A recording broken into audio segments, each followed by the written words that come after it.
All right, guys, I know a lot of people are panicking. You're 1-1, you're 0-2. Everybody's trying to create fear in you. Well, I'm here to tell you in this video to relax. Relax. We're going to remedy this situation. It is very early. We're going to go through each position, giving you guys some waiver wire suggestions. Go over the latest news and notes, guys. There's a lot of injuries going on, from A.J. Brown to Puka to Christian McCaffrey to Mostert, and on.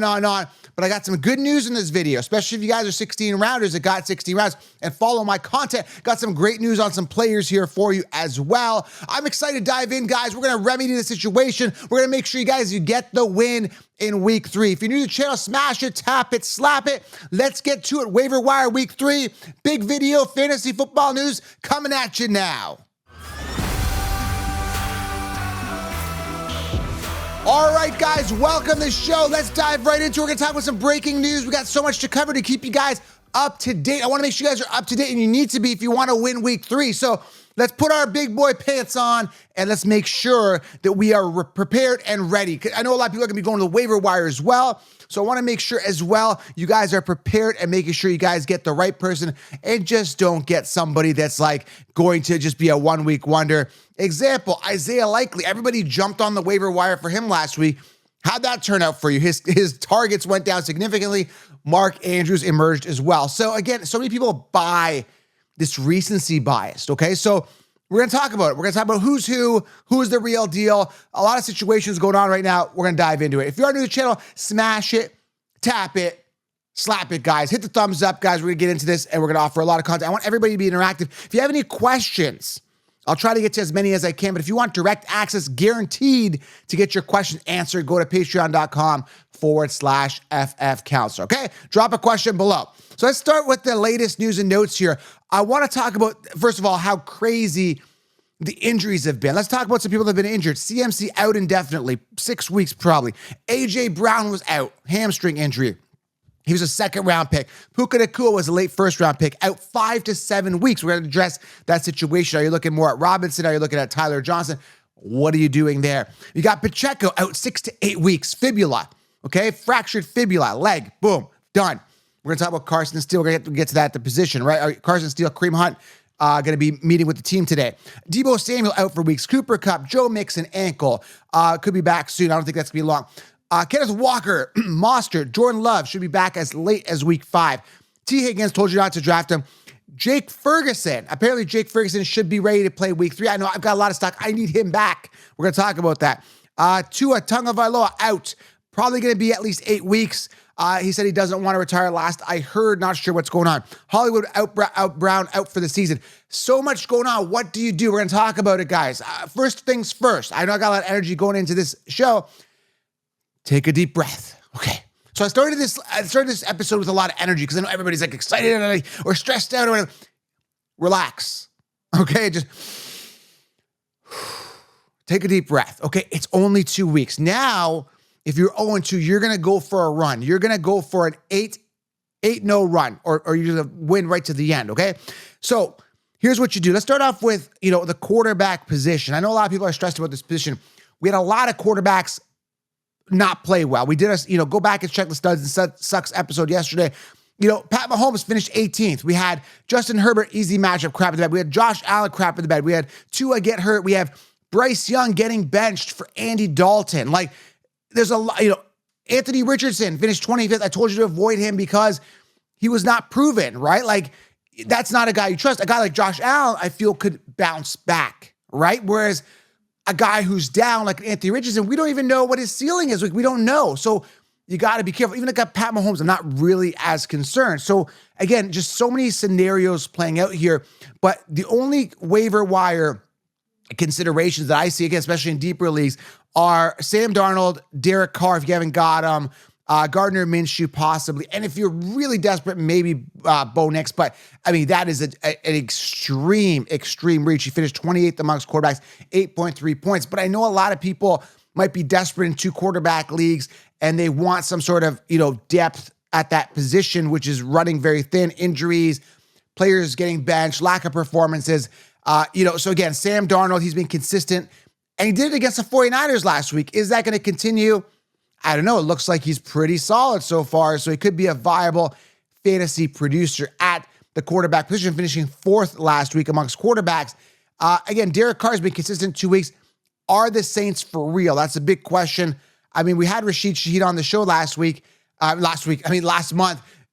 Again, he was really confident that he was going to get an uptick in production, and sure enough, he did. So again, Sam Darnold, Derek Carr, Minshew are some viable targets at the quarterback position. But again, I really want to talk to you guys, and I want to tell you that you need to relax. And if Josh Allen had a bad week last week, I'm still going to start him. It was a bad week. Sometimes the game script doesn't go that way. Sometimes the matchup doesn't go that way. Sometimes defenses step up, put up a lot of points, and then the quarterback ends up running the ball a lot and not throwing a lot. So you got to just take a look at the situation and say, this is my starter. This is the guy that I invested high draft capital in. This guy fits the Cuddy system. He's consistent. He's got upside. He's durable.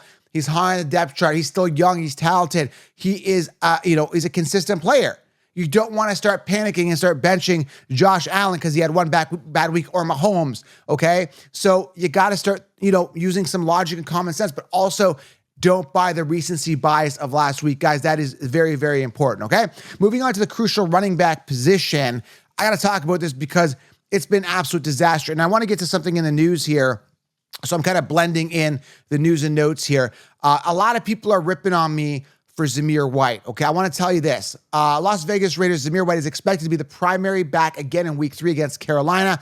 Our goal is to get him 20-plus touches with him. It ain't Zamir. We got to start up front, man. Head coach Antonio Pierce said Monday, September 16th, the big boys up front got to block, bottom line. So the coach addressing that it wasn't Zamir's fault, that he wasn't getting the volume. They're going to run him. They're going to work him. I'm starting Zamir White week 3 in a great matchup.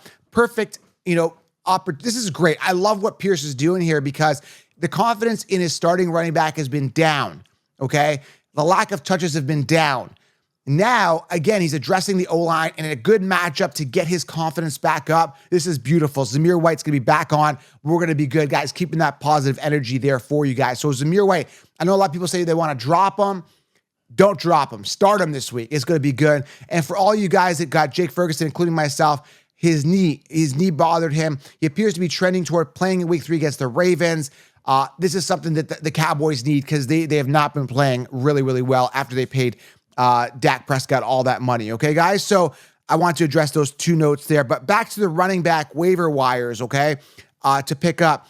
Carson Steele. Now, I know a lot of people are jumping on Carson Steele, but it's such a weird situation. I want to talk about this Carson Steele thing because a lot of people may jump in and spend their entire waiver wire budget, and it could possibly pan out. There's a chance that Carson Steele becomes the next Kyren Williams, but there's also a chance that he just kind of fizzles out to nowhere and they don't believe in him because at the time of this recording, Kareem Hunt is going to be meeting with the Chiefs, and that's an indicator to me that they don't fully believe in him at all. So I'm going to pump the brakes on Carson Steele a little bit and ease that excitement because if they weren't meeting with Kareem Hunt and there was a report saying Carson Steele has proven to us that he is fully capable to start and there was no other meetings, and I say, man, oh man, we got something there. But as of right now, if you spend a lot of your FAAB budget on Carson Steele and Kareem Hunt comes in and starts taking that load and you don't see Carson Steele and he becomes a guy that just dwindles off, you're going to be very, very upset. So when you look at the top waiver wire running back priority, and I told you guys to draft this guy, it's got to probably be Braylon Allen because if Braylon Allen continues the way he did last week, he's going to probably be a goal line guy. Not only that, if Brees goes down, we saw the talent that Braylon Allen is. He is an absolute league winner. So some people say, should I drop Corum for Braylon Allen? I mean, this is totally injury predicated, but based on the current scenario and temperature, it looks like Braylon Allen is going to be used and integrated into the lineup, similar to the way Algier is with the Falcons. We saw a little bit of him last night.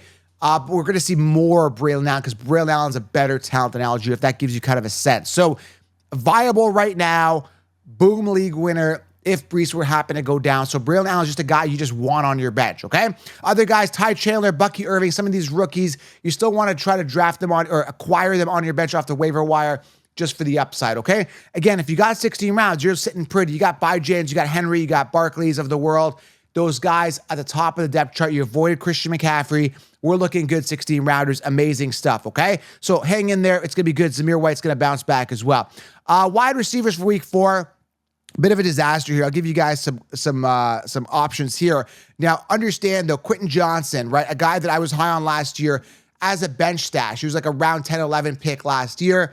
Didn't get it done. He was a first round pick. I thought he'd get it done. Keenan Allen was force fed last year. This year, I believe McConkey's going to be the guy. Sure enough, McConkey didn't get nothing. He got like 4 points, and Quentin Johnson got 2 touchdowns. The big question is this sustainable? It was an easy matchup. That's all I'll tell you. I don't see 2 touchdowns for Quentin Johnson every single week. I see them integrating Ladd McConkey more, especially on PPR formats, getting more receptions. But if you want to grab Quentin Johnson off the waiver, it doesn't hurt to sit him, watch him, feel him over the next couple weeks, feel him out, see how he does, okay? Quentin Johnson, Alec Pierce has been viable and efficient the past couple weeks. A guy I was on a couple years ago. I don't know, man. Like, I don't know if he's the real deal, but when I look at the target distribution, he's getting the target. So Alec Pierce is a guy that, I don't know. He's one of those like hit or miss. He had that big, touchdown or that big deep ball the week, the first week, second week, just getting targeted a lot. What do you have? 7 targets, 5 receptions, 16 points for Alec Pierce, and another touchdown. I mean, he could be a reliable target for, Richardson. So something to consider. I would look to get him on your roster. Jalen Tolbert, I think he's going to go down in volume next week in regards to, what do you have? What do you have? 9 targets, 6 receptions, 14 points. He stepped up. Ferguson's going to come back. Ferguson comes back. He becomes the 2. I'd pump the brakes on Tolbert there. Andre Ivosis. Isovis. Hopefully I'm pronouncing that right. I butcher names, but I don't really care. Isovis, the wide receiver for the Bengals. Could be something there, man. With Higgins out, this guy's been stepping up. Could be a waiver wire priority. Now, what do you do with the Rams wide receivers? We got Puka out. We got Cooper Kupp out. Who steps up? And, Robinson, years to while, short while. These guys are not true wide receiver ones. That being said, they're in an opportunity to crush it. Tyler Johnson, Demarcus Robinson, either or. When it comes to tight end, I'm just going to do tight end in this as well. We're talking tight ends and wide receivers here. I'm going to prop it up here, both in one shot. What I would do is I think Colby's the best guy there. Parkinson as the best option just in regards to, at tight end, in regards to free agents, if he's still available. I recommended him last week. Again, based on volume, he's going to get the work. Who else is there? There's no one else there. I would imagine Kyron Williams gets more work. I would imagine maybe Blake Corum lines up as a receiver at this point because they're going to be desperate. They don't have anybody. But I would look to get Tyler Johnson or Robinson on your rosters this week as an option. I mean, we don't know. We don't know if they're going to bring in another wide receiver. I just don't see these guys being, obviously anywhere near the talent of a Cooper Kupp. But based on volume, there could be something there. Robinson, Johnson could be viable options, okay? And Covey, Britain Covey, hopefully I'm pronouncing that right, for the Eagles had a good game because A.J. Brown was out, okay? So I'm going to tell you guys, you got to be careful with guys that are getting an uptick in production because of another wide receiver being up because of all these injuries. But he had Britton Covey, 6 targets, 6 receptions, gave him of his life, only 8.3 points, still not good. Devontae Smith was the number 1 target guy, 8 targets, and Saquon Barkley feasting yesterday as well. So again, you got to be careful of these 1 week wonders, guys. There's going to be some problems there, okay? So tight ends, again, what do we do with the tight end position? Simple, guys. When you look at the tight end, you got to make sure you start the guy that you acquired and drafted. I know guys that had bad weeks, Laporta, Kelsey, and I told you guys before the season, I thought that Laporta was safe, but he was expensive. We liked him. Again, we were on him last year, 10th, 11th round. This year, we're on the Ferguson train. Ferguson got hurt. Hopefully, he comes back. I think he's going to be the top tight end this year. I'm still sticking to that word, barring that one injury. It is what it is. But at this point, you just want to, it's a disaster at tight end. Absolute disaster. Guys that drafted Mark Andrews are upset. Guys that drafted Travis Kelce. I tend to wait on tight end. You saw that last year with Laporta. I waited a little bit more for Ferguson. It's a bit of a disaster, okay? You just want to get, at this point, 5 to 10 points out of your tight end and call it a week. Not much we could do. Start the tight end that you drafted. That's all you could do. Or you could just take a look at who's been consistent, and we're going off 2 weeks. Very, very hard to gauge on who's consistent here. When I break it down, Likely's been good, but that was 1 week heavy. Brock Bowers, I would try to get Brock Bowers on your team. He's been really solid. Kittle's been safe. Trey McBride, Hunter Henry, Gesicki, a couple other guys, but really just a disaster. We had Foster Moreau have a good week 1, crap the bed week 2. Very inconsistent at this position. So at this point, start your starter that you drafted. If not, try to find some sort of consistency here because there's no real solution, okay? No real solution here, okay? I'm hoping Ferguson comes back and is healthy, and that's kind of what I'm banking on here, okay? Now, I'm just prepping my logo here. Defenses here. Defenses pulling up my... all right, defenses. Pulling up my prompt here. All right, defenses. Let's go over some matchups here for waiver wire weeks. You might want to consider Cincinnati at Washington, Las Vegas versus Carolina. That could be a really good matchup. Again, I like Zamir White in regards to offense. But Green Bay versus Tennessee could be viable. Will Levis not been doing the greatest. Tampa Bay versus Denver. Denver, any type of rookie quarterback throwing the ball, whatever defense is playing against, it might be good because these quarterbacks can't even throw for a touchdown. That's good. I don't think anyone has so far. Los Angeles Chargers, correct me if I'm wrong. Los Angeles Chargers versus Pitts could be good. Chargers, again, you know, I don't know, man. I don't really trust the Steelers at all. I don't know when Wilson's come back. I haven't looked at that. I don't have any stock in him or Fields, but they haven't been the greatest. And Indy versus Chicago. I mean, Caleb Williams is an absolute garbage. And I told you to be careful with this guy because you got, you know, Keenan Allen coming off early, DJ Moore coming off early, Roma Duzé coming off relatively early, last out of those 3 in the drafts this year. Told you to be careful, and sure enough, he's busting. Okay, guys? So, anyways, listen, if you have any questions, drop them below. I just want to end this video off by saying, relax. It's only 2 weeks. We're going to crush it, guys. We're going to absolutely crush it. Drop a comment below, smash it, tap it, slap it. And also, guys, head on over to my website or the link in my bio on Insta. I've opened up a new mastermind, guys, Counselor's Edge. If you guys are into sports bets, this is the place to be. Counselor's Edge. I'm going to give you guys my picks of the week. Go to my Instagram right now and join the community. All right, let's win together. All right, guys, I appreciate you. I'm out. We'll talk soon. And again, stay relaxed. Week 2, we're going to win week 3. Those are some waiver wires for week 3. I'm out.